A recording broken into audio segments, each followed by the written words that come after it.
큰아버지가 20년의 옥살이를 마치고 돌아오셨습니다. 둘째, 큰아버지는 바쁘다는 핑계를, 막내 삼촌은 아프다는 거짓말을 했습니다.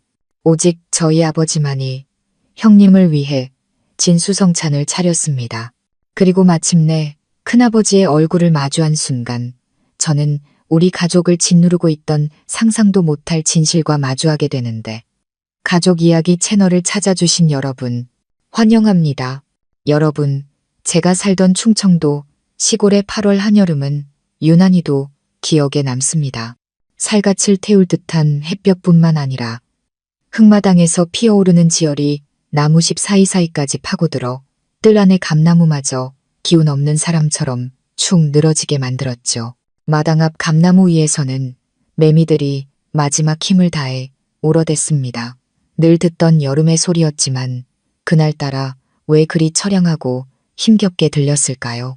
당시 15살이었던 저, 민준이는 마당 한가운데 쭈그려 앉아 주말 사이 3번이나 빠진 자전거 체인과 씨름하고 있었습니다.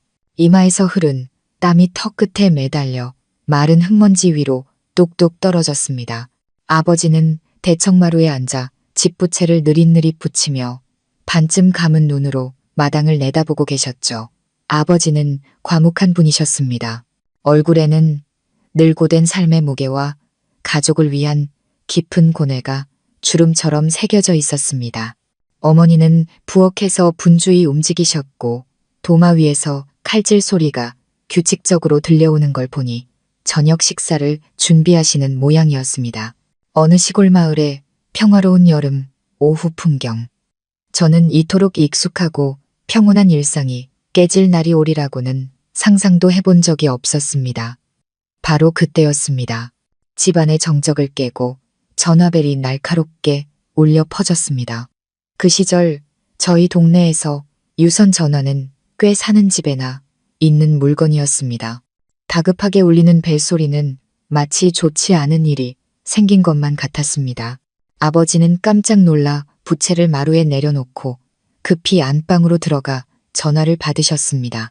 저도 자전거를 만지던 손을 멈추고 궁금한 마음에 집 안쪽을 쳐다보았습니다. 제자리에서는 수화기 너머의 목소리가 들리지 않았지만 낡은 자개상 옆에 못 박힌 듯 서 있는 아버지의 실루엣은 똑똑히 보였습니다. 평소 아버지는 어떤 일에도 흔들림 없는 태산 같은 분이셨습니다. 그런데 어찌 된 일인지 짧은 통화 몇 마디에 아버지의 어깨가 축 처지는 것을 보았습니다. 가족을 위해 평생 짊어진 짐으로 이미 조금 굽어있던 등이 보이지 않는 거대한 무게에 짓눌려 더 휘어지는 것 같았습니다. 아버지가 수화기를 내려놓는 딸깍 소리가 그날따라 유난히 무겁게 들렸습니다. 아버지는 바로 마당으로 나오지 않고 한참을 그 자리에서 계셨습니다. 낡은 타일 바닥 위로 길게 드리워진 아버지의 그림자는 마치 돌처럼 미동도 없었습니다. 저는 불길한 예감에 등골이 서늘해졌습니다. 밖은 불볕 더위인데도 말이죠. 저는 애써 다시 자전거 체인에 기름을 치는 척했지만 온 신경은 아버지의 다음 행동에 쏠려 있었습니다. 아버지가 방에서 나오셨습니다. 얼굴은 검게 그을려 있었고 퀭한 눈은 하염없이 마을 입구를 향해 있었습니다. 부엌에서 나오신 어머니가 아버지의 안색을 살피며 걱정스럽게 물었습니다. 여보, 무슨 일이에요? 누구 전화예요? 아버지는 바로 대답하지 않으셨습니다. 마루에 걸터 앉아 식어빠진 보리차를 한 번에 들이켜셨죠. 평소와는 다른 조급하고도 씁쓸한 몸짓이었습니다. 한참 후에야 아버지는 입을 열었습니다. 오래 사막을 헤매다 돌아온 사람처럼 갈라진 목소리였습니다.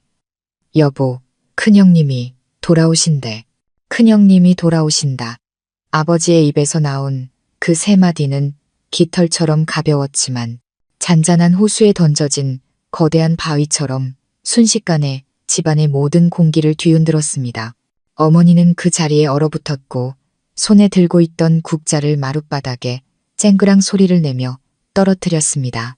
어머니는 떨리는 목소리로 더듬거리며 물었습니다. 당신 뭐라고 했어요? 정말 그이가 온다고요? 언제요? 모레쯤 집에 도착한다고 연락 왔어. 아버지는 어머니를 쳐다보지 않은 채 마당 너머 허공을 응시하며 대답했습니다. 집안의 공기는 순식간에 숨막힐 듯 무겁게 가라앉았습니다. 저는 단 한 번도 부모님의 그런 모습을 본 적이 없었습니다. 어머니는 얼굴이 하얗게 질린 채 근처 의자에 주저앉아 옷자락만 세게 움켜쥐었습니다. 아버지는 그저 침묵했고 이마의 주름은 더욱 깊어져 갔습니다. 밖에서 울어대던 매미 소리마저 멎은 듯 무서운 정적만이 감돌았습니다. 저는 큰아버지가 누구인지 전혀 알지 못했습니다. 어째서 한 사람의 귀가가 온갖 풍파를 겪어오신 부모님을 이토록 불안에 떨게 만드는 것일까요? 저는 그저 거대한 폭풍이 이 작은 집에 몰아치고 있음을 직감할 뿐이었습니다. 그날 오후 내내 집안의 무거운 분위기는 계속되었습니다. 저녁상이 차려졌지만 누구도 선뜻 수저를 들지 않았습니다. 어머니가 차린 소박한 반찬들이었지만 다들 밥이목으로 넘어가지 않는 듯 했습니다. 아버지는 나물 몇 젓가락을 드시더니 이내 깊은 생각에 잠겼습니다. 저는 억지로 밥 한 그릇을 비우고 조용히 마당으로 나와 앉았습니다. 머릿속은 온통 질문으로 가득했지만 차마 입을 뗄 용기가 나지 않았습니다. 어둠이 내리고 시골 마을이 잠잠해질 무렵 집 전화벨이 다시 울렸습니다. 이번 벨 소리는 한낮보다 더 구슬프게 들렸습니다. 아버지는 느릿느릿 일어나 전화를 받으셨습니다. 저는 숨을 죽이고 귀를 기울였습니다. 여보세요. 예, 접니다. 짧은 침묵 후 아버지의 목소리에 놀란 기색이 스쳤습니다. 아, 둘째 형님이세요? 이 시간에 어쩐 일이세요? 저는 둘째 큰아버지의 목소리를 들을 수 없었지만 아버지의 아, 예 하는 대답과 함께 표정이 다시 굳어지는 것을 보았습니다. 아버지는 허공에 대고 연신 고개를 끄덕이더니 말했습니다. 예, 그럼요. 일이 있으면 가셔야죠. 일이 더 중요하죠. 거기서 건강 잘 챙기시고요. 여긴 아무 일 없으니 걱정 마십시오. 아버지가 전화를 끊었을 때 그 표정은 낮보다 더 어두워져 있었습니다. 어머니가 걱정 가득한 목소리로 물었습니다. 둘째, 아주버님이 무슨 일이래요? 아버지는 깊은 한숨을 내쉬며 고개를 저었습니다. 내일 당장 온 가족 데리고 서울로 급히 가야 한다네. 큰 조카 녀석이 거기서 중요한 프로젝트를 맡았는데 온 가족이 한동안 가서 도와줘야 한다고. 보름은 좋게 걸릴 거라고 하더군. 어머니는 그 말을 듣고 아무 말도 하지 않았습니다. 하지만 저는 어머니가 가슴을 부여잡으며 가쁘게 숨을 쉬는 것을 보았습니다. 일이 있다고요? 어째서 이렇게 절묘한 시점에? 큰아버지가 돌아온다는 소식을 들은 바로 그날, 둘째 큰아버지는 서둘러 온 가족을 데리고 피난이라도 가듯 떠나버린 것입니다. 이 우연은 너무나 부자연스러워서 저 같은 어린아이조차 무언가 잘못되었다는 것을 느낄 수 있었습니다. 분명 둘째, 큰아버지는 도망치고 있었습니다. 누구로부터 도망치는 걸까요? 설마 그 큰아버지라는 분으로부터. 이야기는 여기서 끝나지 않았습니다. 다음 날 이른 아침, 아직 골목에 밤이슬이 채 마르지 않았을 때 전화벨이 또다시 울렸습니다. 이번에는 막내 삼촌이었습니다. 늘 쾌활하고 장난기 많던 막내 삼촌이었습니다. 아버지가 전화를 받자 어제와 거의 똑같은 상황이 반복되었습니다. 막내냐, 이른 아침부터 웬일이냐. 그리고 또다시 이어지는 아, 하는 긴 대답들. 아버지의 표정은 놀라움에서 실망으로 그리고 끝내는 체념으로 변해갔습니다. 아버지는 지친 목소리로 수화기에 대고 말했습니다. 애가 아프면 병원부터 가야지. 그럼 군내 병원이라도 데려가봐. 조카 건강이 제일 중요하지. 집안일은 아무것도 아니야. 어서 애부터 챙겨. 전화를 끄는 아버지는 마루에 주저앉았습니다. 이번에는 아무 말도 하지 않았습니다. 어머니도 묻지 않았습니다.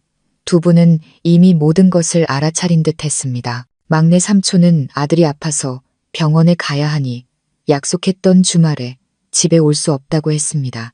또 하나의 이유, 또 하나의 핑계, 집에 오지 않기 위한 변명이었습니다.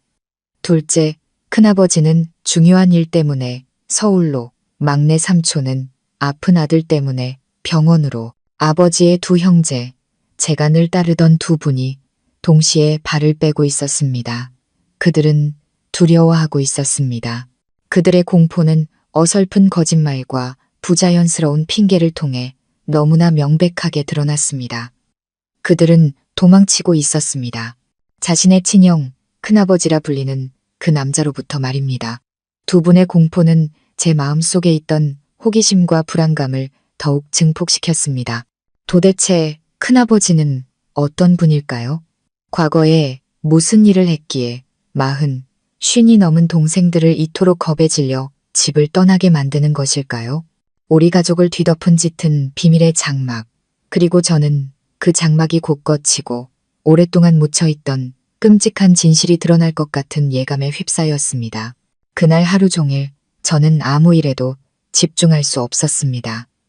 15살 소년의 머릿속은 온갖 질문으로 뒤죽박죽이었습니다. 큰아버지는 누구실까? 왜 삼촌들은 큰아버지를 무서워할까? 왜 부모님은 저렇게 슬퍼하실까? 질문들이 머릿속에서 벌떼처럼 윙윙거렸습니다. 부모님은 근심 가득한 얼굴로 집안을 오가셨고 집안의 공기는 바깥의 무더위보다 더 숨막혔습니다. 저는 더 이상 참을 수 없었습니다. 호기심이 꾸중들을지도 모른다는 두려움을 이겨냈습니다. 저녁 식사 후 아버지가 홀로 툇마루에 앉아 칠흑 같은 어둠을 응시하고 계실 때 저는 용기를 내어 조용히 다가갔습니다. 아버지, 제가 나지막이 부르자 아버지는 깜짝 놀라 저를 돌아보셨습니다. 희미한 달빛 아래 아버지의 눈은 유난히 깊고 슬퍼 보였습니다. 왜 그러냐, 아들. 아버지, 여쭤볼 게 있어요. 저는 우물쭈물했습니다. 아버지는 조용히 고개를 끄덕이며 제 말을 기다리셨습니다. 저는 심호흡을 하고 물었습니다. 부모님이 말씀하시는 큰아버지는 누구세요? 왜 저는 한 번도 그분에 대해 들어본 적이 없어요? 제 질문에 아버지는 나지막이 한숨을 쉬셨습니다. 아버지는 바로 대답하는 대신 주름진 이마를 문지르셨습니다. 언젠가 제가 물어볼 것이라고 짐작하셨을 겁니다.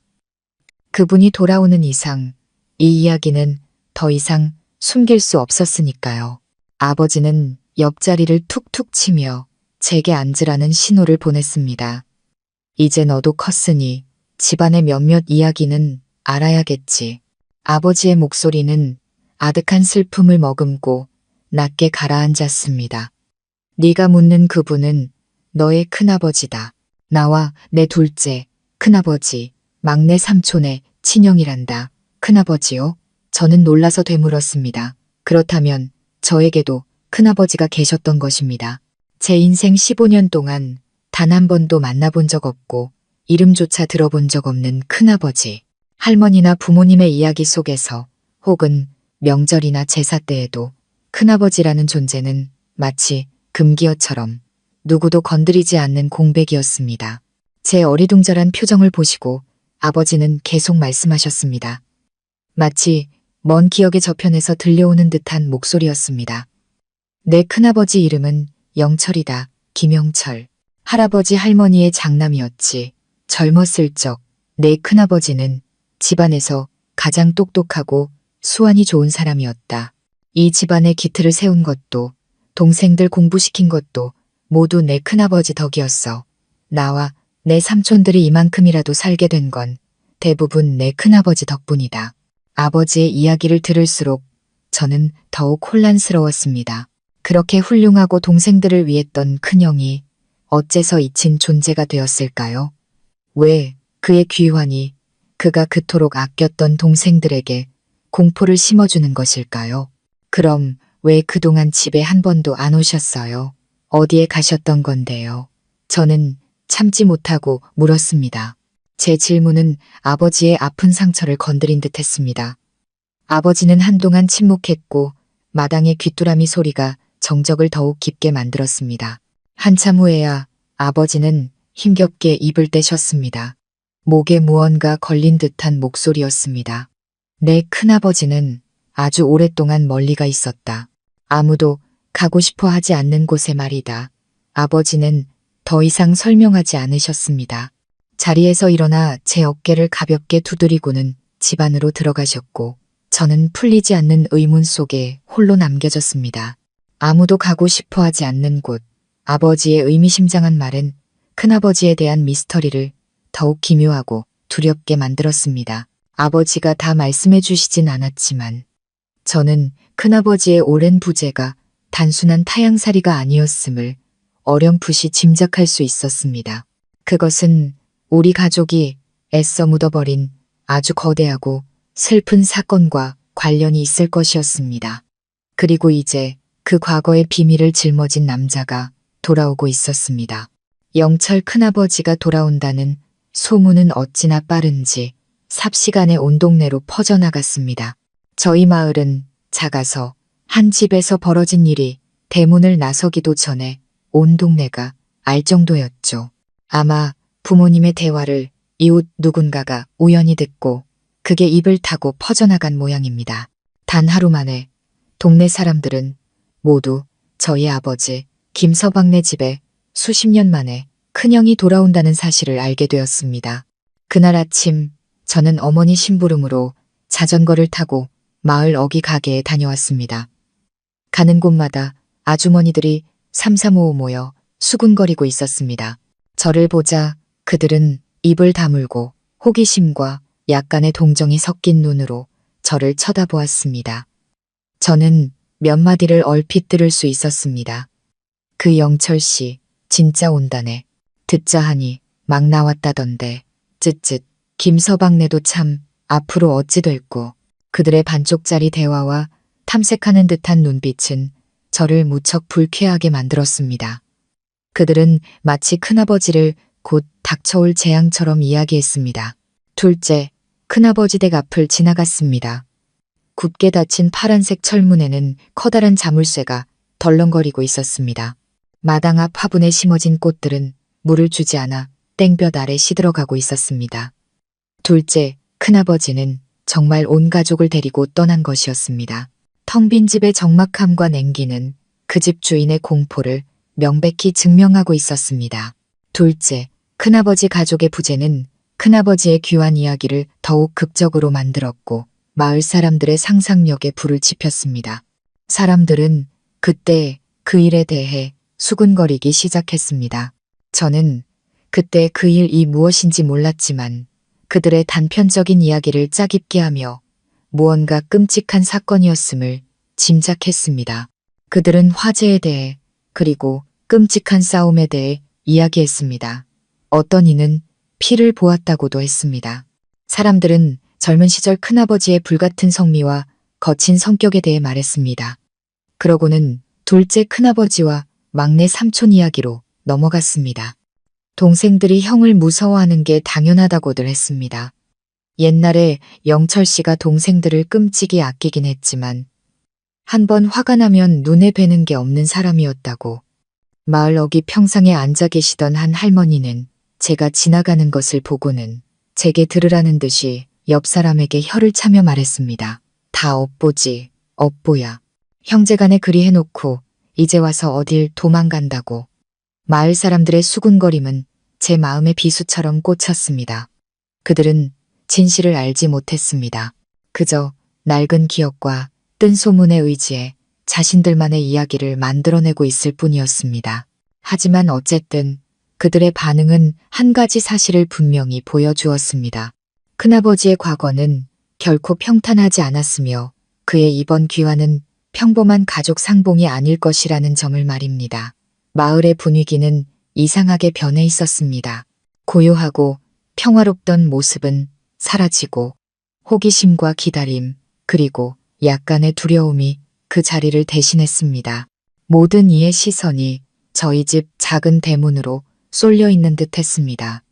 곧 펼쳐질 한 편의 드라마가 어떻게 전개될지 기다리면서 말입니다. 그날 오후 아버지는 제게 옷을 갈아입고 자전거 뒤에 타라고 하셨습니다. 어디 가시냐고 여쭈니 아버지는 짧게 대답하셨습니다. 할머니 댁에. 제 마음은 조금 긴장되었습니다. 할머니는 여든이 넘으셨지만 귀가 조금 어두우실 뿐 정신은 아주 정정하셨습니다. 할머니는 종갓집 낡은 한옥에서 홀로 살고 계셨습니다. 자식들이 모두 모시겠다고 했지만 할머니는 조상님들께 향부를 지켜야 한다며 고집을 꺾지 않으셨습니다. 효자였던 아버지는 아무리 바빠도 일주일에 한 번은 꼭 할머니를 찾아뵈었습니다. 저희 부자가 도착했을 때 할머니는 툇마루에 앉아 염주를 돌리며 무언가 간절히 빌고 계셨습니다. 저희를 보자 할머니는 무척 반가워하시며 나이든 눈에 기쁨이 어렸습니다. 아이고, 영진이 왔냐. 우리 강아지 민준이도 데리고 왔네. 아버지는 할머니를 부축해 방으로 모셨습니다. 그리고는 물 한 잔을 따라 드린 후 그 옆에 앉아 무겁게 입을 열었습니다. 어머니, 드릴 말씀이 있습니다. 할머니는 아버지를 그리고 저를 번갈아 보셨습니다. 이미 무언가 짐작하신 듯 했습니다. 할머니는 조용히 고개를 끄덕이며 말씀하셨습니다. 영철이 그놈 소식이냐? 아침에 채소 파는 애가 와서 얘기해 주더구나. 그놈이 정말 돌아온다지? 아버지는 고개를 숙이며 나지막이 대답했습니다. 예, 어머니, 모레 집에 도착한답니다. 아버지의 확인에 할머니의 주름진 얼굴이 무너져 내렸습니다. 방금 전 손주를 보고 기뻐하던 모습은 온데간데없고 그 자리에는 수십 년간 억눌러온 깊은 슬픔과 고통이 다시 피어올랐습니다. 할머니는 울지 않으셨지만 세월의 메마른 눈가에 얇은 눈물막이 차올랐습니다. 주름지고 앙상한 손을 들어 입을 가리고 마른 기침을 몇 번 하셨습니다. 그래, 그놈이 기어이 오는구나. 꼭 20년이지. 20년이야. 할머니는 혼잣말처럼 중얼거리셨고 목소리는 갈라져 있었습니다. 20년. 할머니의 입에서 나온 그 숫자는 제 귀에 천둥처럼 울렸습니다. 20년. 갓난아이가 어른이 되기에 충분하고 가장 깊은 상처도 아물기에 충분한 그 기나긴 시간 동안 제 큰아버지는 어디서 어떻게 지내셨을까요? 그리고 20년 전 그가 가족을 떠나야만 했던 그날에는 도대체 무슨 일이 있었던 것일까요? 아버지는 할머니 곁에 앉아 앙상한 손을 조용히 잡아드렸습니다. 마치 어머니에게 온기와 힘을 전하려는 듯이 말입니다. 어머니, 너무 걱정 마세요. 지난 일은 다 지난 일입니다. 형님이 돌아오시는 건 어쨌든 우리 핏줄이 돌아오는 거니까요. 우리가 맞이해야지요. 할머니는 고개를 저었고 눈물이 마침내 주름진 뺨을 타고 흘러내렸습니다. 걱정이 아니다. 나는 그놈이 불쌍해서 그런다. 너희들도 불쌍하고 만약 그때 내가 좀 더 엄했더라면 너희 아버지가 살아계셨더라면 이런 일은 없었을 것을 다 내 잘못이다. 내가 낳은 자식들을 화목하게 지키지 못했어. 할머니는 그렇게 울며 자신을 탓하셨습니다. 늙은 눈물 속에는 수많은 씁쓸함과 후회가 담겨 있었습니다. 아버지는 그저 조용히 할머니의 등을 토닥여드릴 뿐이었습니다. 저는 문가에 기대어 그 모습을 보며 가슴이 미어졌습니다. 이제야 알 것 같았습니다. 이 고통은 단순히 저희 부모님만의 것이 아니라 한 세대 전체의 것이었습니다. 할머니의 마음에 새겨진 거대한 흉터였고 굳은 날이면 어김없이 쑤셔오는 아픔이었습니다. 큰아버지의 귀환은 단순히 한 사람의 귀환이 아니었습니다. 그것은 모두가 애써 잊으려 했던 고통스러운 과거 전체의 귀환이었습니다. 온 집안과 마을을 뒤덮은 걱정스럽고 침울한 분위기와는 정반대로 아버지는 제가 전혀 예상치 못한 행동을 하셨습니다. 큰아버지가 돌아오시는 날 아침, 아버지는 아주 일찍 일어나셨습니다. 평소처럼 밭에 나가지도 찻잔 옆에 앉아 시름에 잠기지도 않으셨습니다. 대신 팔을 걷어붙이고 곧장 부엌으로 향하셨습니다. 어머니가 놀라 물었습니다. 여보, 뭐 하려는 거예요? 아버지는 짧게 대답했습니다. 오늘은 내가 할 테니 당신은 그냥 놔둬. 그러고는 음식을 준비하기 시작하셨습니다. 아버지는 닭장으로 가 가장 크고 튼실한 장닭을 잡았습니다. 명절에나 잡겠다며 늘 자랑하시던 닭이었습니다. 뒷마당 연못에서는 직접 그물을 던져 살이 통통하게 오른 가물치를 건져 올리셨습니다. 그리고는 자전거를 타고 읍내장까지 한달음에 다녀오시더니 온갖 신선한 고기와 채소를 사오셨습니다. 오전 내내 저희 집 작은 부엌에서는 칼질 소리와 지지고 볶는 소리가 끊이지 않았고 고소한 음식 냄새가 온 집안에 퍼져나갔습니다. 어머니는 처음에는 의아해하셨지만 이내 아버지의 마음을 알아차리고 조용히 옆에서 채소를 다듬고 쌀을 씻으셨습니다. 저는 이리저리 뛰어다니며 간장을 사오고 옆집에서 고추 몇 개를 얻어오는 임무를 맡았습니다. 아버지는 요리를 자주 하시는 분은 아니었지만 한번 부엌에 들어서면 솜씨가 아주 좋으셨습니다. 잠시 후 집 중앙의 평상 위에는 푸짐한 한상이 차려졌습니다. 윤기가 좌르르 흐르는 노란 백숙 위에는 잘게 썬 쪽파가 먹음직스럽게 뿌려져 있었고 간장과 후추 양념이 잘 밴 갈치조림은 구수한 냄새를 풍겼습니다. 부드러운 돼지고기, 장조림과 꽈리고추는 보기만 해도 군침이 돌았고 파릇파릇하게 데친 시금치 나물은 고소한 참기름 냄새를 풍겼습니다. 모두 소박하지만 정겨운 시골 밥상의 음식들이었습니다. 저는 궁금해서 어머니께 여쭈었습니다. 어머니, 오늘 무슨 날이에요? 왜 이렇게 진수성찬을 차렸어요? 어머니는 밥상을 한 번, 그리고 부엌에서 묵묵히 뒷정리를 하는 아버지의 뒷모습을 한 번 쳐다보셨습니다. 그리고 나지막이 한숨을 쉬며 대답하셨습니다. 전부 옛날에 내 큰아버지가 제일 좋아하던 음식들이란다. 그제야 저는 모든 것을 깨달았습니다. 아버지는 기뻐서가 아니었습니다. 아버지는 준비하고 계셨던 겁니다. 자신만의 방식으로 20년 만에 돌아오는 형님을 맞이할 준비를 말입니다. 이 밥상은 단순한 음식이 아니었습니다. 그것은 기억이었고 정이었으며 어쩌면 속죄의 의미이기도 했습니다. 아버지는 아마도 이 익숙한 고향의 맛으로 형님의 상처를 어루만지고 20년 동안 큰아버지의 마음속에 얼어붙어 있던 증오의 얼음을 녹여보려 하셨을 겁니다. 하지만 아버지의 모습을 자세히 들여다보았을 때 저는 다른 것을 보았습니다. 수저를 놓고 음식을 나르실 때 아버지의 손이 아주 미세하게 떨리고 있었습니다. 자세히 보지 않으면 알아차릴 수 없을 정도의 떨림이었습니다. 아버지는 태연한 척했지만 그 모든 몸짓에는 긴장과 불안이 역력했습니다. 그렇습니다. 강인한 우리 집의 기둥, 아버지 역시 두려워하고 계셨던 겁니다. 이 재회를, 형님을 마주하는 것을, 그리고 과거를 마주하는 것을 두려워하고 있었습니다.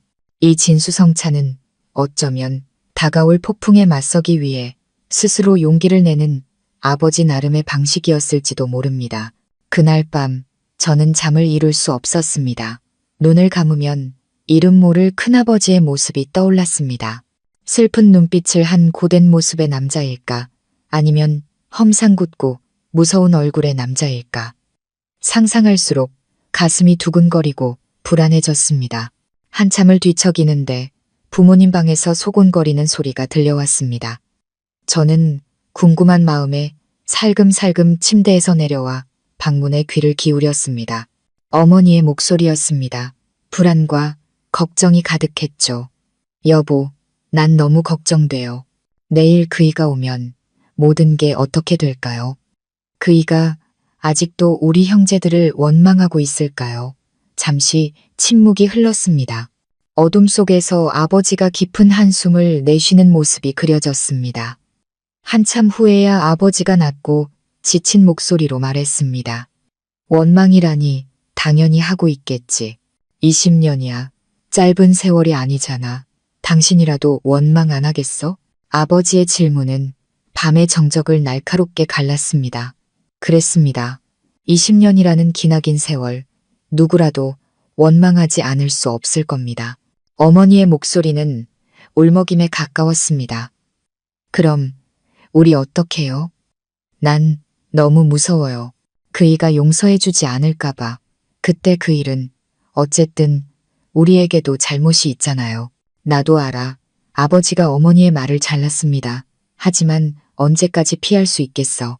둘째랑 막내는 도망쳤지만 우리는 이 집 장소는 아니어도 제사를 모시는 아들이야. 도망칠 수 없어. 도망친다고 한들 어디로 가겠어. 마주해야 할 일은 언젠가는 마주해야 하는 법이야.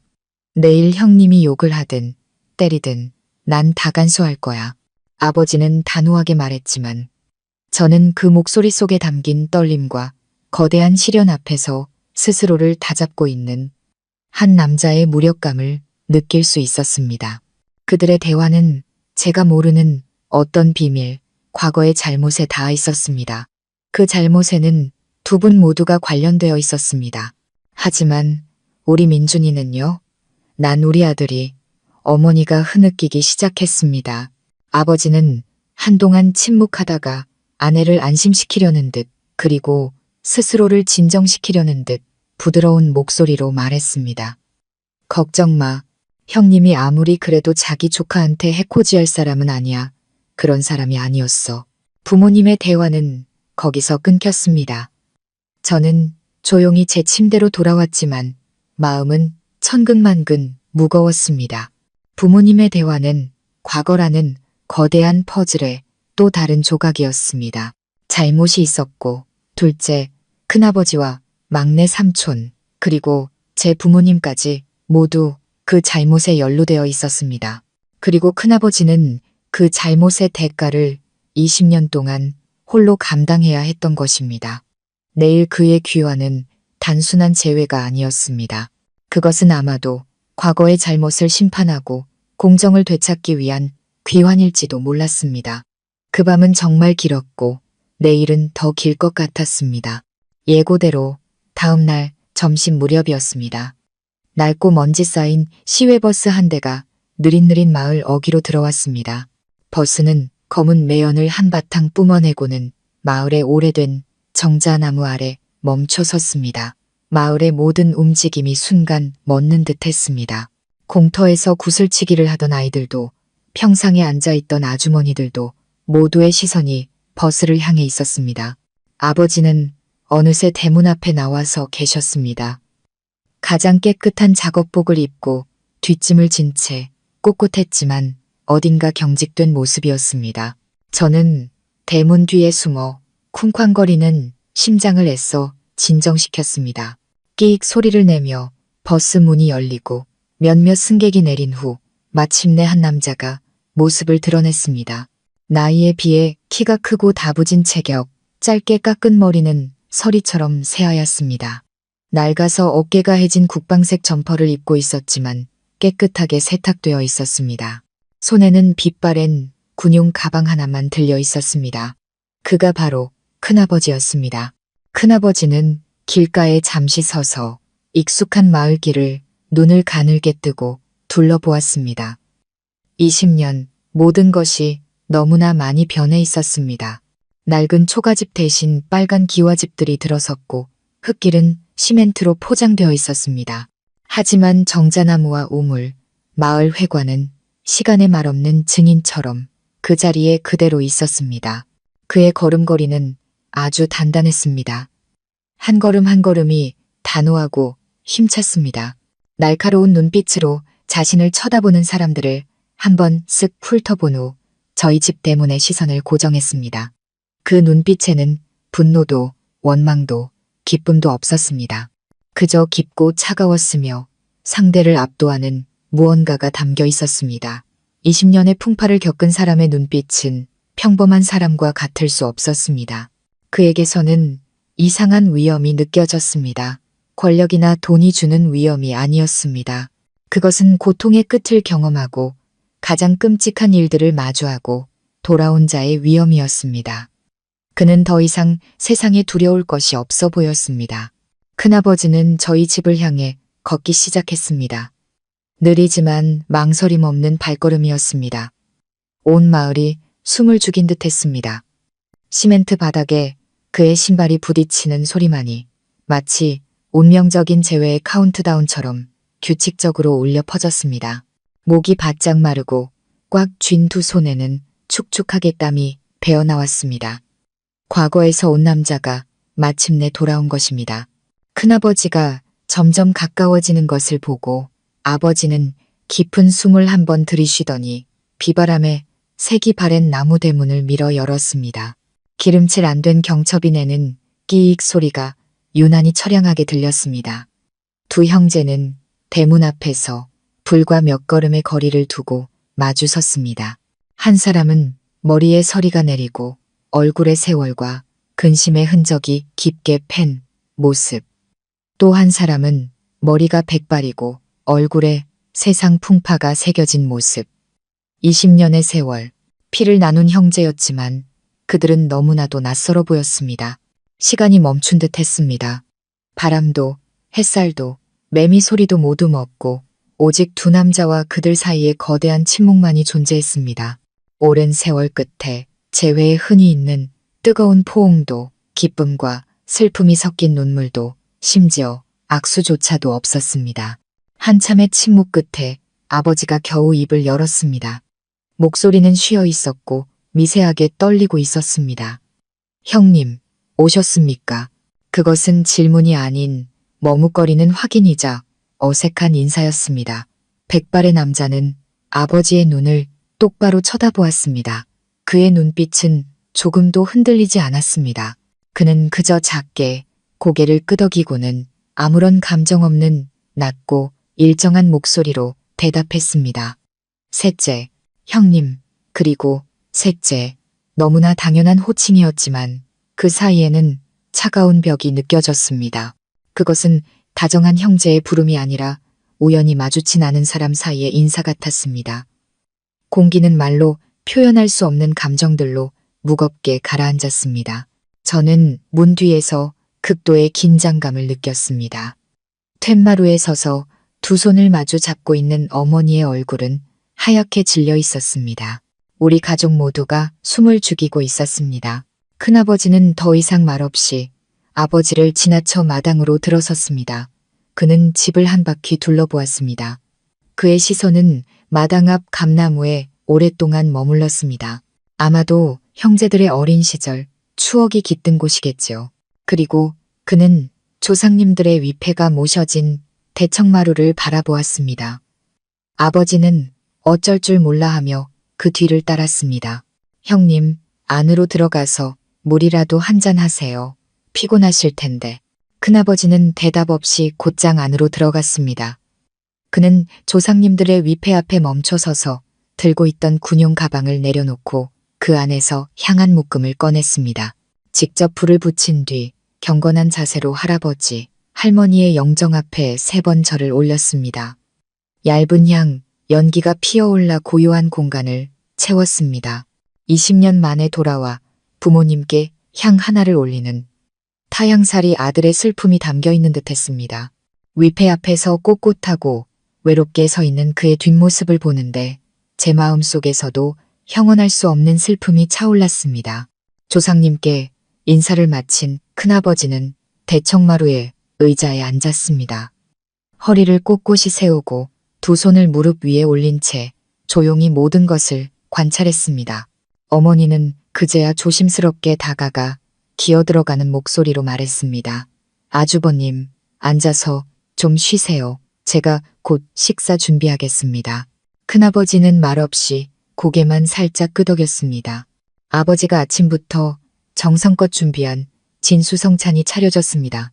구수한 음식 냄새가 퍼져나가며 을의 따뜻하고 화목한 분위기를 만들어야 했지만 현실은 정반대였습니다. 그 냄새는 오히려 숨막히는 침묵을 더욱 부각시킬 뿐이었습니다.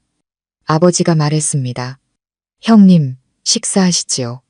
먼 길 오시느라 시장하실 텐데 변변찮지만 따뜻할 때 좀 드세요. 큰아버지는 밥상을 힐끗 보았습니다. 그의 시선이 백숙, 갈치조림, 장조림을 차례로 훑었습니다. 그리고 간장 종지를 보았을 때 그의 눈빛이 순간 멈칫했습니다.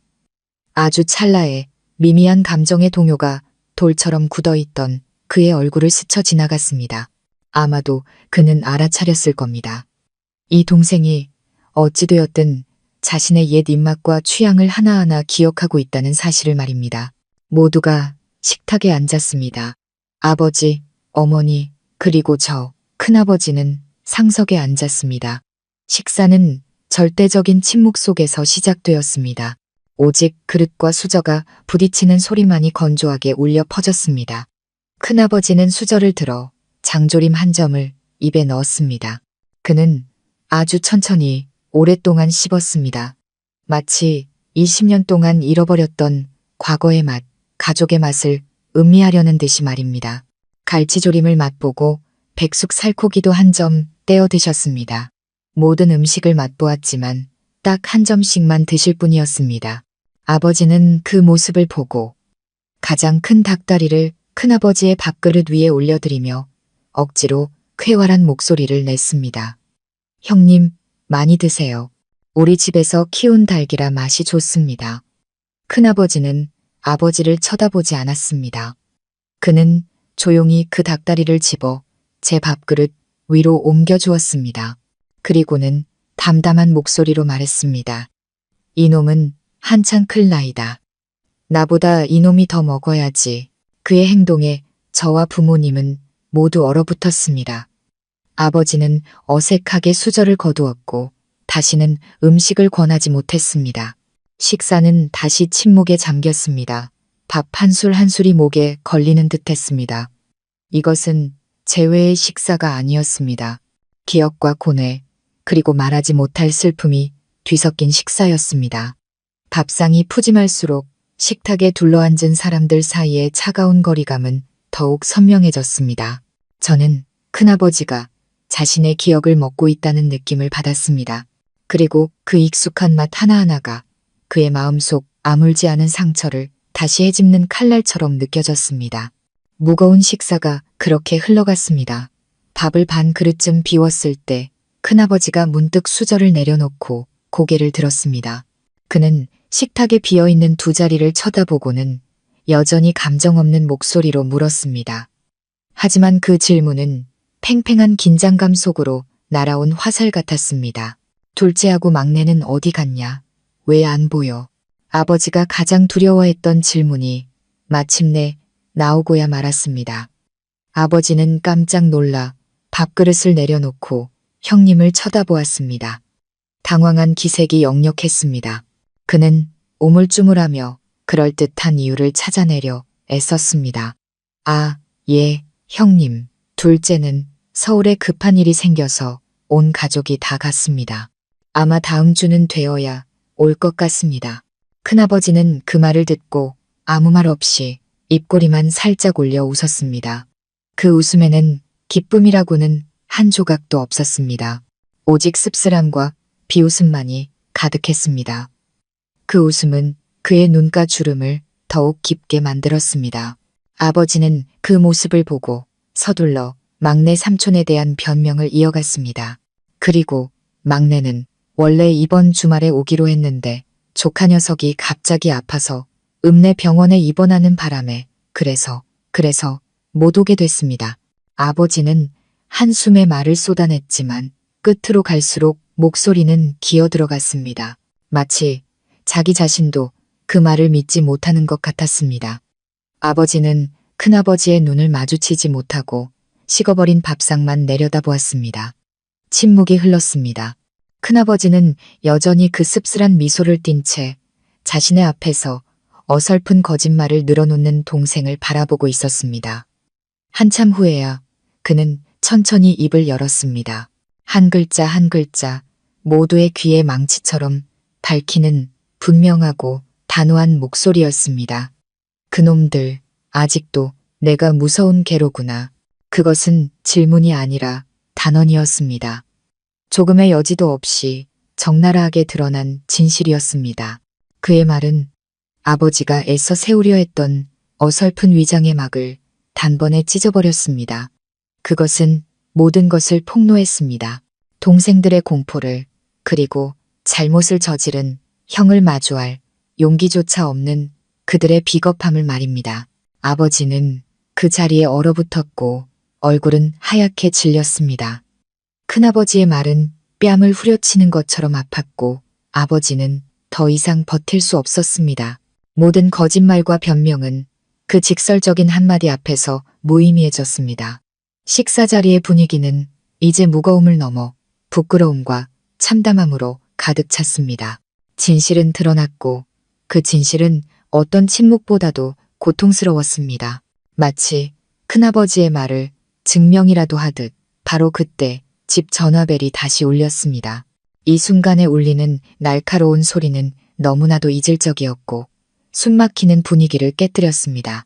아버지는 물에 빠진 사람이 지푸라기라도 잡는 심정으로 벌떡 일어나 거의 뛰다시피 안방으로 향했습니다. 형님의 꿰뚫어 보는 듯한 시선에서 단 1초라도 빨리 벗어나고 싶었을 겁니다. 여보세요. 예, 접니다.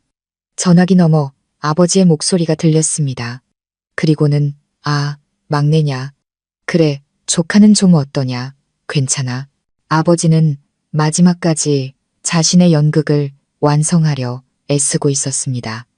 그는 일부러 바깥에 있는 사람들에게 들으라는 듯이 꽤 큰 목소리로 말했습니다. 그래? 아직도 열이 있다고? 병원에 더 있어 봐야 한다고? 그래, 그래. 그럼 조카부터 챙겨야지. 집은 아무 일 없다. 다 괜찮아. 어머님은 괜찮으신데 어제 속이 좀 안 좋다고 하셔서 위경련이 도진 것 같아. 아마 병원에 한번 모시고 가봐야 할 것 같구나. 저는 깜짝 놀랐습니다. 아버지는 거짓말을 하고 있었습니다. 할머니는 아주 정정하셨습니다. 바로 어제 오후에 제가 아버지와 함께 찾아뵈었을 때도 멀쩡하셨습니다.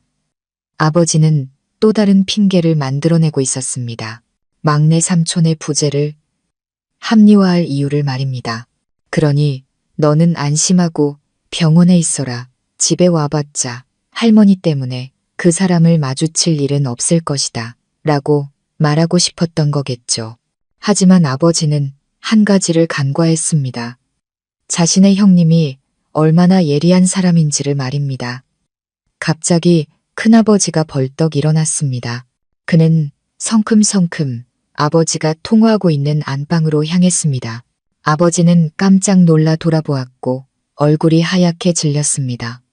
아버지가 반응하기도 전에 큰아버지는 아버지의 손에서 수화기를 낚아챘습니다. 그 행동은 너무나 빠르고 단호해서 누구도 예상하지 못했습니다. 큰아버지는 수화기를 귀에 대고 얼음장처럼 차가운 목소리로 말했습니다. 막내냐, 나 큰형이다. 수화기 너머에서는 엄청난 혼란이 있었을 겁니다.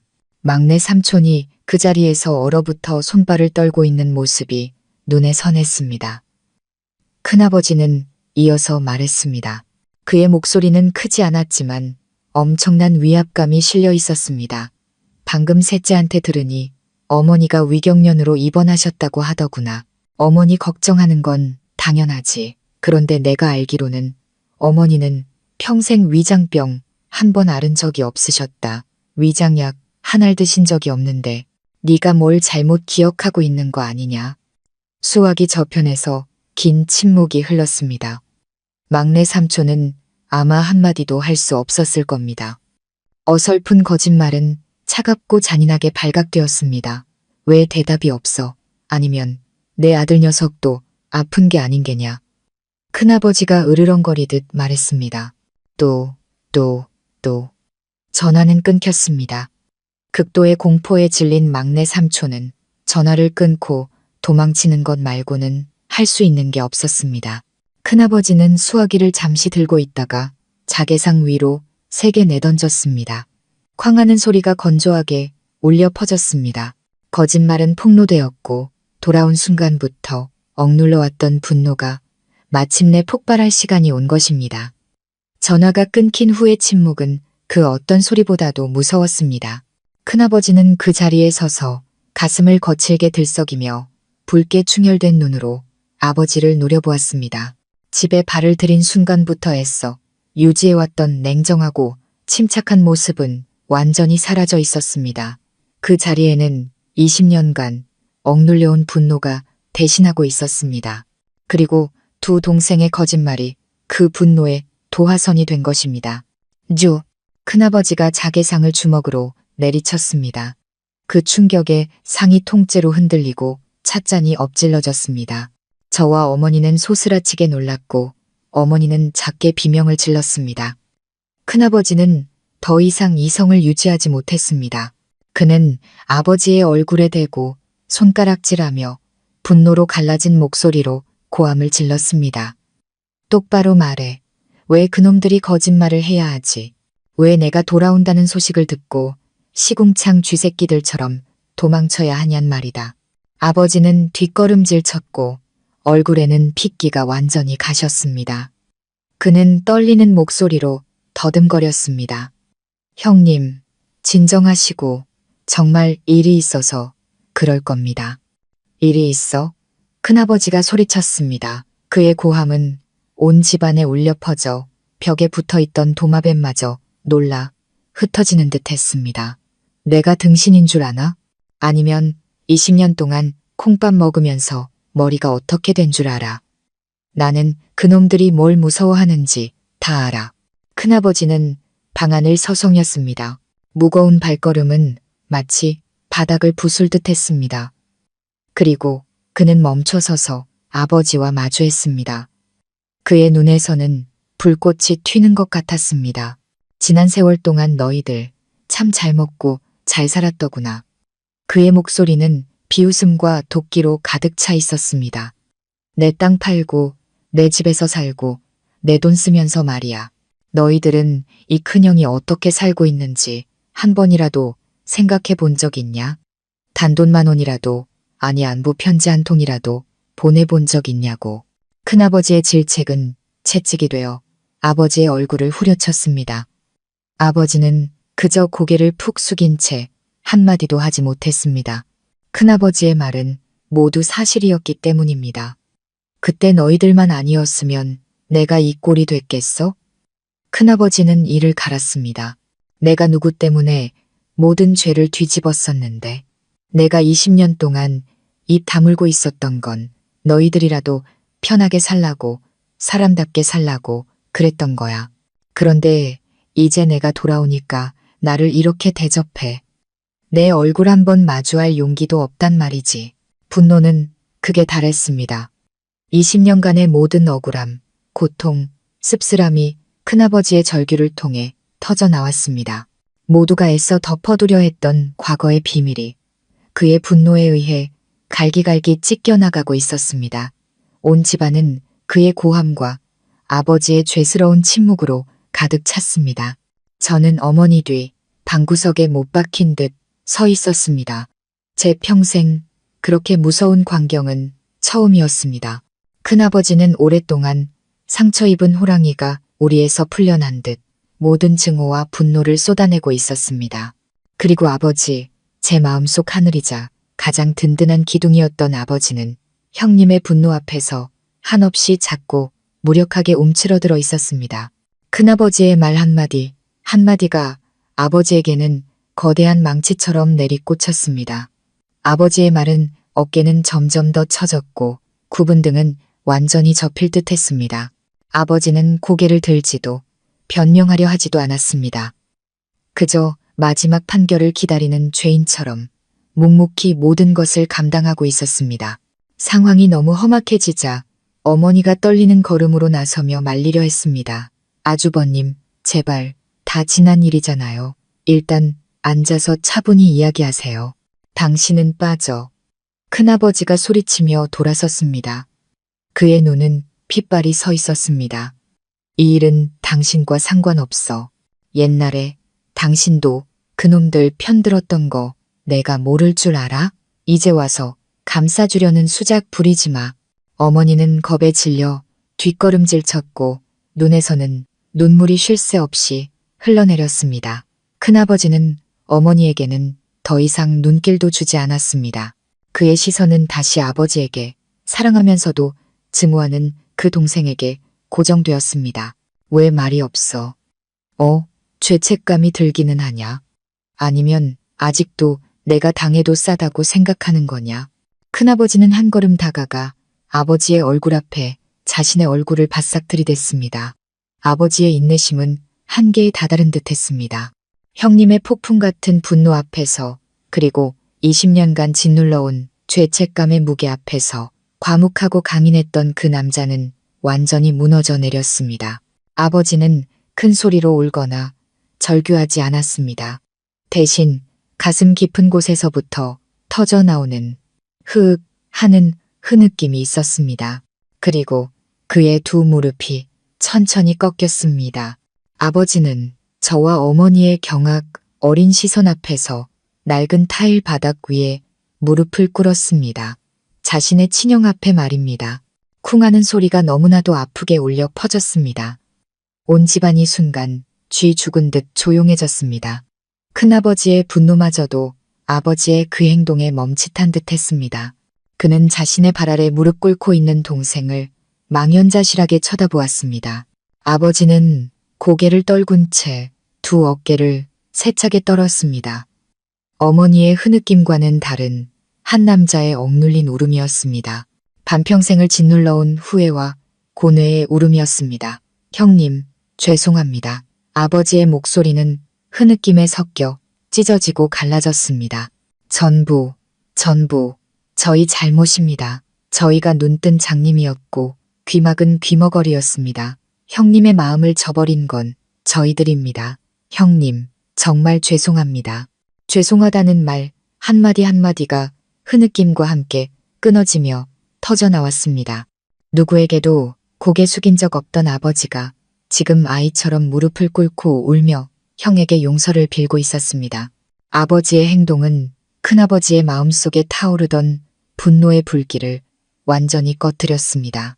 분노는 사라지고 그 자리에는 끝없는 피로감만이 그의 얼굴에 역력했습니다. 그는 무릎 꿇은 동생을 내려다보았습니다. 그의 눈에는 더 이상 분노가 아닌 고통과 슬픔만이 담겨 있었습니다. 20년간 타오르던 증오의 불길도 갈라진 형제의 차가운 얼음을 녹이지는 못하는 듯했습니다. 폭풍은 지나갔지만 그 자리에는 더욱 끔찍한 폐허만이 남았습니다. 공간은 무섭도록 고요했고 오직 아버지의 억눌린 울음소리와 어머니의 흐느낌만이 들려왔습니다. 큰아버지는 한참 동안 무릎 꿇은 동생을 바라보았습니다. 그의 표정은 복잡했습니다. 고통, 피로, 그리고 약간의 무력감이 뒤섞여 있었습니다. 마침내 그는 깊은 한숨을 내쉬었습니다. 모든 원망을 쏟아내는 듯한 길고 지친 한숨이었습니다. 그는 몸을 숙여 아버지의 어깨에 손을 얹었습니다. 그의 목소리는 더 이상 날카롭지 않았습니다. 오직 지치고 갈라진 목소리만이 남아 있었습니다. 일어나라. 형제끼리 이러는 거 아니다. 아버지는 고개를 들지 않은 채 계속해서 고개를 저으며 더욱 서럽게 울었습니다. 안 일어나면 나 지금 당장 이 집에서 나간다. 큰아버지는 좀 더 단호한 목소리로 말했습니다. 그 말을 듣고서야 아버지는 큰아버지의 손에 의지에 떨리는 몸으로 천천히 일어섰습니다. 두 형제는 서로를 마주 보았습니다. 그들의 눈에는 더 이상 대립이 아닌 피 흘리는 마음의 상처만이 담겨 있었습니다. 큰아버지는 아버지를 부축해 평상에 앉혔습니다. 어머니는 황급히 젖은 수건을 가져와 두 사람에게 건넸습니다. 한참 후 감정이 어느 정도 가라앉았을 때 아버지가 고개를 들었습니다. 눈은 퉁퉁 붓고 붉게 충혈되어 있었습니다. 아버지는 겁에 질려 구석에 서 있는 저를 보았습니다. 그리고 다시 큰아버지를 보았습니다. 마치 중대한 결심을 한 사람처럼 말입니다. 민준아, 이리 와서 아버지 옆에 앉아라. 아버지가 여전히 잠긴 목소리로 저를 불렀습니다. 저는 조심스럽게 다가가 아버지 옆 의자에 앉았습니다. 아버지는 제 어깨를 감싸 안았습니다. 마치 힘을 얻으려는 듯 아주 세게 껴안았습니다. 이 이야기는 언젠가 너도 알아야만 한다. 아버지는 제 눈을 똑바로 쳐다본 후 큰아버지를 향해 돌아섰습니다. 그의 목소리는 마치 고해성사 같았습니다. 형님, 저는 형님께 죄를 지었습니다. 하지만 제 아들에게도 죄를 지었습니다. 이 아이에게 모든 것을 숨겼고 자기 뿌리에 대해, 자신의 큰아버지에 대해 아무것도 모른 채 자라게 했습니다. 오늘 형님과 제 아들 앞에서 모든 진실을 말하고 싶습니다. 큰아버지는 아무 말 없이 침묵했습니다. 그것은 동의의 표시였습니다. 아버지는 깊은 숨을 한 번 들이쉬었습니다. 그의 시선은 아득한 기억의 저편을 향했고 느리고 차분한 목소리로 시간과 죄책감 속에 누렇게 바래버린 과거의 책장을 넘기기 시작했습니다. 옛날 내 할아버지가 일찍 돌아가시고 나서 네 영철 큰아버지가 혼자서 온 집안을 짊어졌다. 그때 큰아버지는 20살을 갓 넘었고 나와 내 삼촌들은 아직 학생이었지. 내 큰아버지는 수완이 좋고 부지런해서 가난에 주저앉을 사람이 아니었다. 학교를 그만두고 온갖 굳은 일을 하다가 작은 돈을 모아 마을 끝에 목공소를 하나 차렸단다. 아버지는 말을 이었습니다. 그 시절 큰아버지는 밤낮 없이 일했다고 합니다. 낮에는 나무를 깎고 다듬고 밤에는 호롱불 밑에서 장부를 정리했습니다. 처음에는 마을 사람들을 위한 책상이나 장롱 같은 작은 가구들을 만들었지만 솜씨가 좋고 신용을 지키자 소문이 퍼져 주문이 밀려들기 시작했습니다. 목공소는 점점 커졌고 큰아버지는 인근 지역을 돌며 큰 목재 거래까지 시작했습니다. 내 큰아버지 덕분에 나와 내 삼촌들이 무사히 학교를 마칠 수 있었다. 집안에 먹고 입는 것부터 학비까지 전부 내 큰아버지가 책임졌지. 엄했지만 동생들을 무척이나 아꼈어. 맛있는 게 있으면 항상 동생들부터 챙겼고 자신은 기운 옷을 입을지언정 동생들은 부족함 없이 키우려 했지. 아버지의 이야기를 들으며 저는 큰아버지를 바라보았습니다. 백발의 머리와 고된 얼굴을 한 저 남자가 저렇게 희생적인 젊은 시절을 보냈던 것입니다. 그러다 나와 내 삼촌들도 학교를 졸업하고 번듯한 직장을 구하지 못하자 큰아버지를 따라 일을 하게 됐다. 목공소는 점점 더 커져 이 지역에서 가장 큰 제재소가 되었지. 돈도 많이 벌었고 살림도 무척 넉넉해졌어. 하지만 바로 그때부터 불행이 시작됐단다. 아버지의 목소리는 후회로 가득 차 무겁게 가라앉았습니다. 내 둘째 큰아버지와 막내 삼촌이 돈맛을 알게 되면서 좋지 않은 친구들과 어울리기 시작했다. 더 이상 성실하게 일하려 하지 않고 어떻게든 한몫 크게 잡으려고만 했지. 그들은 내 큰아버지에게 사업을 더 크게 확장하라고 부추겼어. 위험 부담이 큰 거래에 손을 대자고 말이야. 하지만 신중했던 내 큰아버지는 한 걸음씩 단단하게 나아가고 싶어 했고 그 제안을 단호히 거절했다. 그때부터 형제들 사이에 다툼이 잦아졌어. 그리고 나는 아버지는 말을 잇지 못하고 부끄러워했습니다. 나는 성격이 우유부단해서 큰형 말이 맞다는 걸 알면서도 동생들 앞에서 반대하지 못했다. 둘째와 막내가 무슨 말을 하든 그저 조용히 고개만 끄덕일 뿐이었지. 바로 나의 그 침묵, 나의 비겁함이 모든 것을 돌이킬 수 없는 길로 몰고 간 거야. 아버지는 마른 기침을 몇 번 하며 말을 멈췄습니다. 과거 이야기는 이제 막 시작되었지만 그 무게는 이미 아버지의 고통스러운 얼굴에 선명하게 드러나 있었습니다. 아버지는 진한 차를 한 모금 마시고 마음을 가다듬은 후 이야기를 계속했습니다. 그의 아득한 목소리는 우리 모두를 20년 전 그 운명의 밤으로 데려갔습니다. 갈등이 최고조에 달했던 건 그해 연말의 어느 밤이었어. 내 둘째, 큰아버지와 막내 삼촌이 읍내에서 온 낯선 남자 둘을 데려왔지. 큰 사업 파트너라고 소개하더구나. 그들은 아주 큰 공사에 들어갈 목재, 공급 계약서를 내밀었어. 엄청난 이익을 약속했지. 하지만 조건이 있었어.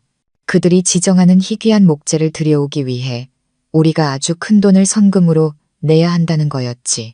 게다가 그들의 사업 방식은 어딘가 의심스러웠고 서류도 불분명했어.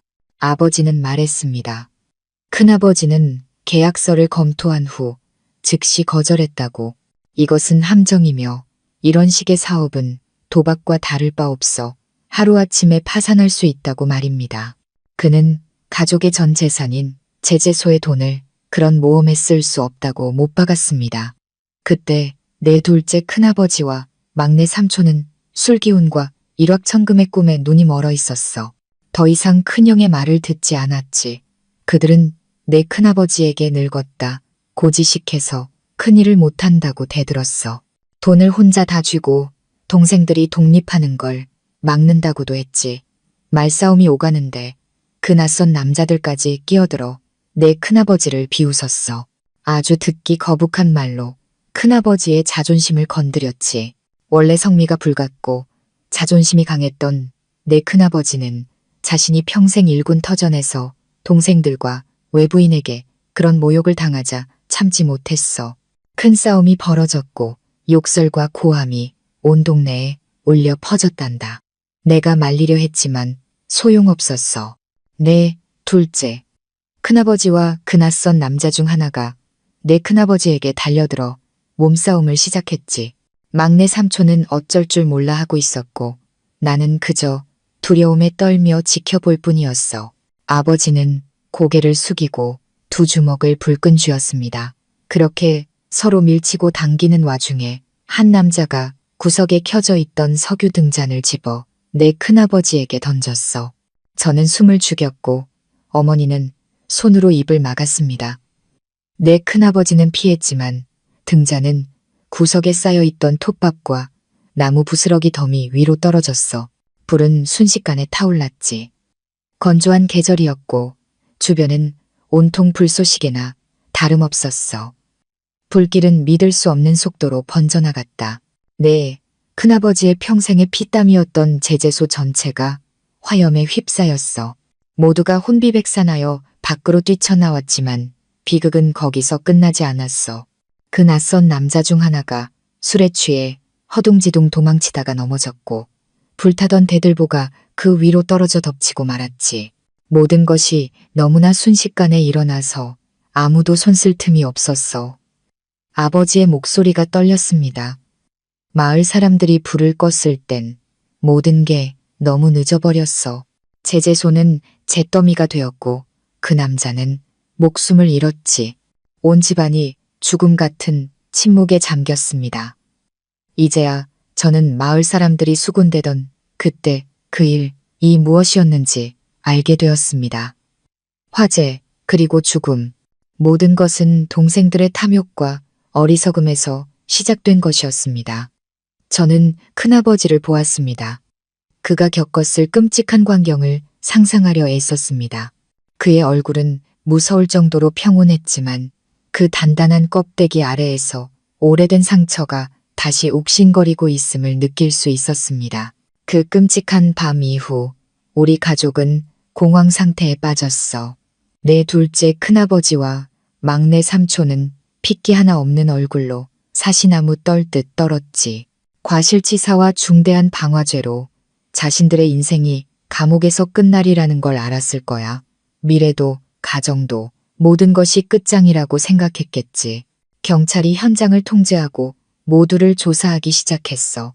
아버지는 감정과 후회로 잠긴 목소리로 말을 이었습니다. 내 둘째 큰아버지와 막내 삼촌은 제대로 말도 못하고 그저 울면서 술 탓, 상황 탓만 하더구나. 아버지는 최악의 진실을 말하기 위해 용기를 내듯 잠시 말을 멈췄습니다. 그리고 모두가 경악하는 가운데 내 큰아버지가 나섰어. 경찰에게 모든 것이 자기 잘못이라고 말했지.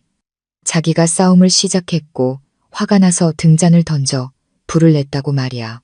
내 큰아버지가 모든 죄를 스스로 뒤집었었어. 저는 그 자리에서 얼어붙었습니다. 어머니는 흐윽 하고 흐느꼈습니다. 왜 큰아버지는 그런 선택을 했을까요? 나와 내 삼촌들은 모두 큰아버지가 거짓말을 하고 있다는 걸 알았지만 누구 하나 나서서 진실을 말할 용기가 없었다. 내 둘째 큰아버지와 막내 삼촌은 처자식이 있었고 감옥에 가는 것이 두려웠어. 모든 것을 잃을까봐 겁이 났지. 그리고 나는 너무나 비겁했다. 연루될까봐 두려워서 나는 침묵했어. 침묵은 죄악과 같았습니다. 아버지의 뺨 위로 다시 눈물이 흘러내렸습니다. 재판날 내 큰아버지는 한마디의 원망도 변명도 하지 않았다. 그저 고개 숙여 죄를 인정했지. 판결은 과실치사 및 재물손괴죄, 징역 20년. 20년. 한 사람의 청춘, 한 사람의 인생 전체였어. 큰아버지는 죄를 지은 동생들을 지키기 위해 모든 것을 희생한 거야. 세 사람의 죗값을, 그리고 우리의 배신과 비겁함까지 모두 짊어진 거지. 네, 큰아버지는 자신이 장남이니 책임져야 한다고 생각했던 것 같아. 나와 내 삼촌들이라도 밖에서 다시 시작할 기회를 주고 할머니를 봉양하길 바랐던 거야. 이 가족을 위해 모든 것을 희생했는데. 그런데 우리는 그에게 어떻게 대했던가. 아버지는 더 이상 말을 잇지 못했습니다. 두 손에 얼굴을 묻고 어깨를 들썩이며 울었습니다. 이번에는 누구도 아버지를 말리지 않았습니다. 그 고통과 후회는 20년간 묻어두었던 것이었고 이제는 터져 나와야만 했습니다. 저는 아버지 곁에 앉아 있었습니다. 평생 처음으로 아버지가 너무나도 안쓰럽게 느껴졌습니다. 하지만 그 모든 부당함을 감내한 큰아버지, 제 마음은 슬픔과 함께 무한한 존경심으로 가득 찼습니다. 큰아버지가 감옥에 가고 나서 우리 집은 풍비박산이 났어. 할머니는 너무 큰 충격에 한동안 자리에 누워 계셨고 집안의 생계수단이었던 제 재소는 잿더미만 남았지. 모든 부담이 남은 세 형제의 어깨 위로 떨어졌어. 하지만 그것은 속죄가 아니라 분배를 위한 것이었지. 아버지의 목소리는 씁쓸함으로 가득했습니다. 모든 것이 잠잠해진 후 네 둘째, 큰아버지와 막내 삼촌은 제 재소가 있던 땅을 팔자고 의논했어. 그 돈은 당연히 할머니를 모시고 큰형님, 옥바라지에 써야 했지만 그들은 그 돈을 나눠 가졌어. 둘째는 그 돈으로 서울에 올라가 장사를 시작했고 막내는 번듯한 새 집을 지었지. 그들은 형의 희생 위에서 살아간 거야. 과거의 잿더미와 죄책감 위에서 자신들의 미래를 건설한 거지. 나도 일부를 받았고 그 돈으로 이 집을 수리하고 내 어머니와 결혼했다. 아버지는 죄책감 가득한 눈으로 어머니를 보았습니다.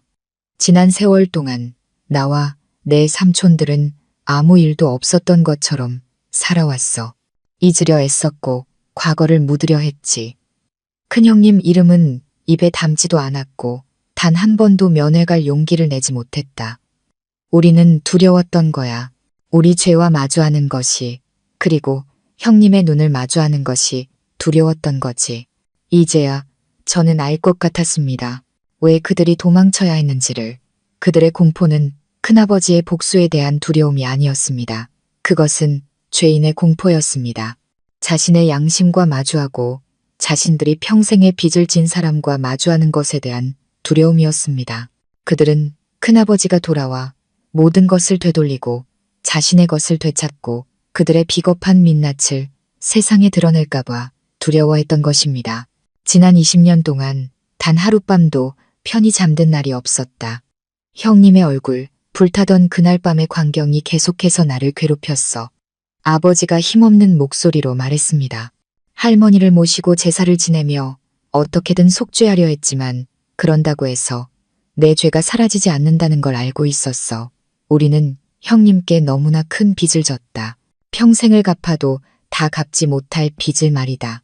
과거의 이야기는 마침내 온전하게 끝을 맺었습니다. 그것은 제가 상상했던 것보다 훨씬 더 비극적이고 잔인했습니다.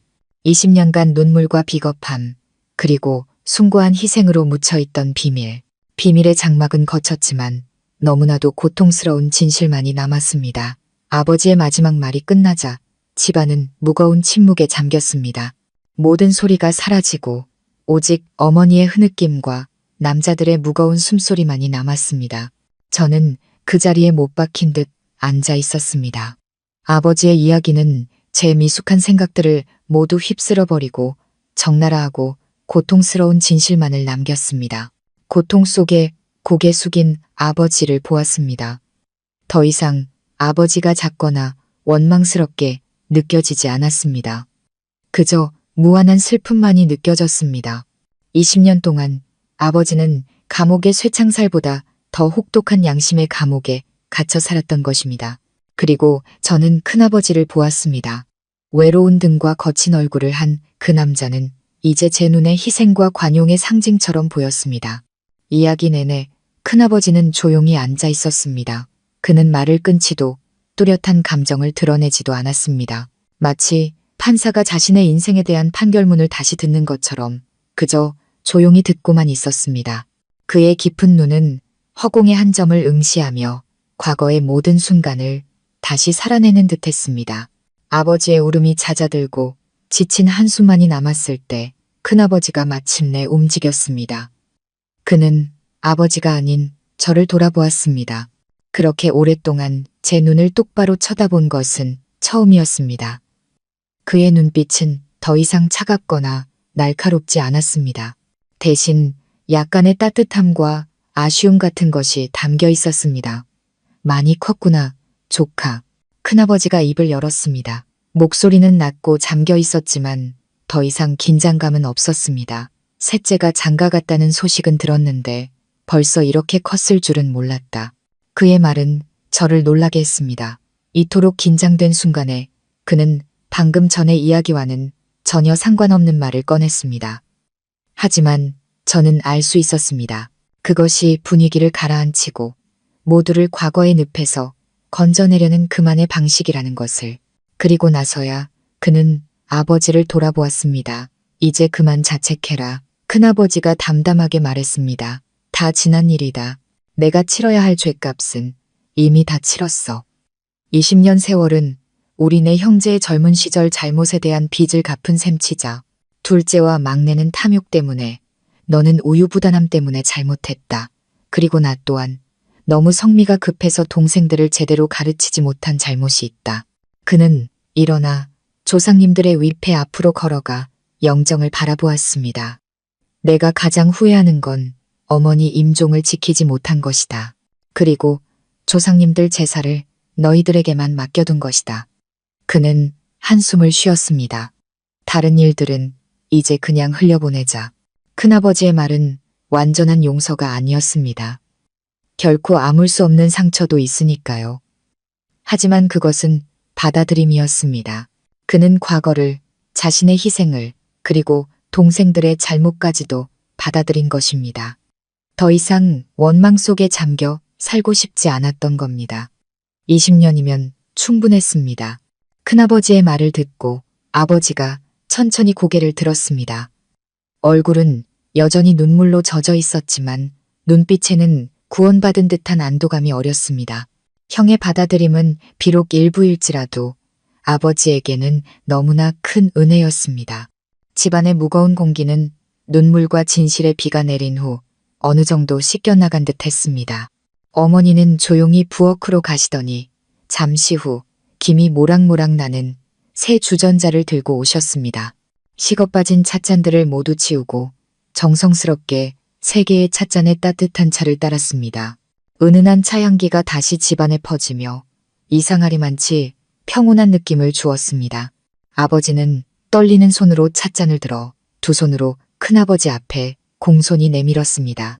형님, 차 한 잔 받으십시오. 아버지의 목소리는 여전히 잠겨 있었습니다. 이 차 한 잔으로 저희의 잘못이 모두 씻길 수는 없다는 걸 압니다. 하지만 저희가 다시 형님 얼굴을 볼 수 있도록 이 차를 받아주십시오.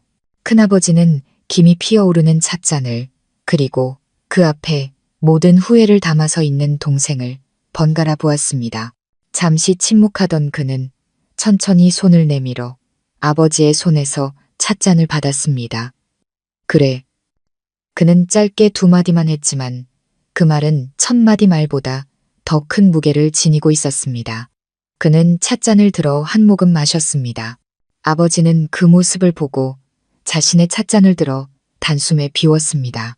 마치 형제의 모든 씁쓸함과 달콤함을 함께 삼키는 듯이 말입니다.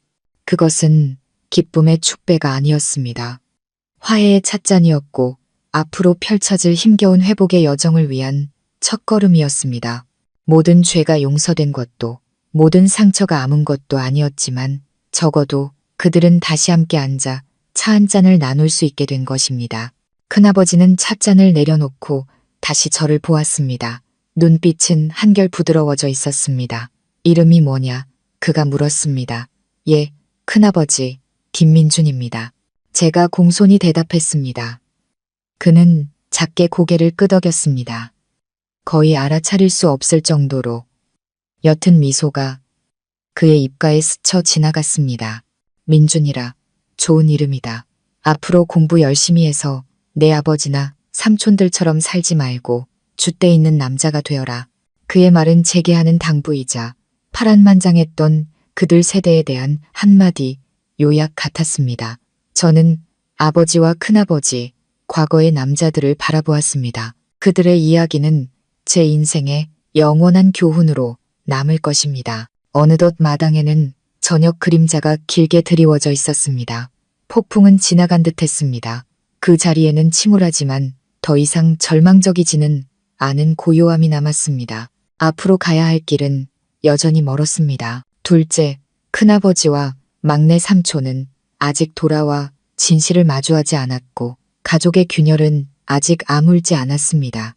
하지만 오늘 아버지의 고백과 큰아버지의 받아들임으로 화해를 위한 첫 번째 벽돌이 놓였습니다. 그리고 저는 알 수 있었습니다. 아무리 힘들더라도 우리 가족은 오늘 이야기는 여기서 잠시 멈추지만 앞으로 더욱 놀라운 사연들이 기다리고 있습니다. 오늘 영상이 마음에 드셨고 다음 이야기가 궁금하시다면 좋아요와 공유 그리고 가족 이야기 채널 구독을 잊지 마세요. 알림 설정을 해두시면 다음 감동적인 이야기를 놓치지 않으실 수 있습니다. 시청해주셔서 감사합니다. 다음 이야기로 다시 찾아뵙겠습니다.